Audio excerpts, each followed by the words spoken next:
ఇవాళ సాయంత్రం ఉప్పల్ స్టేడియంలో Sunrisers Hyderabad versus Mumbai Indians match జరగనుంది. ఈ మ్యాచ్కు దాదాపు 40,000 మంది ఫ్యాన్స్ రానున్నారని అంచనా వేస్తున్నారు. ఫ్యాన్స్కు ఎలాంటి ఇబ్బందులు కలగకుండా స్టేడియం సిబ్బంది తగు జాగ్రత్తలు తీసుకున్నారు. సాయంత్రం 4:30 గంటల నుంచి ఫ్యాన్స్ను స్టేడియంలోకి అనుమతించనున్నారు. స్టేడియం పరిసరాల్లో 2,800 మంది పోలీసులు విధులు నిర్వహించనున్నారు.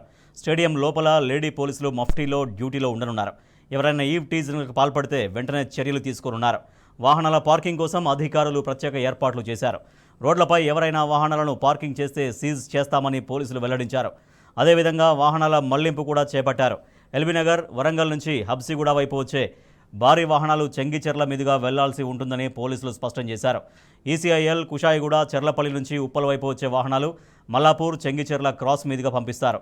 మ్యాచ్ సందర్భంగా ఆర్టీసీ, మెట్రో సర్వీసుల సమయం పొడిగిస్తున్నట్లు అధికారులు తెలిపారు.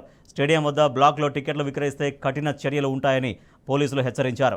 స్టేడియంలోకి ల్యాప్టాప్స్, వాటర్ బాటిళ్లు, కెమెరాలు, ఎలక్ట్రానిక్ వస్తువులు, మ్యాచ్ బాక్సులు, సిగరెట్లు, లైటర్లు, హెల్మెట్లు, పర్ఫ్యూమ్ బాటిళ్లు, బ్యాగులు, ఫుడ్ ఐటమ్స్కు అనుమతి లేదు అని స్పష్టం చేశారు.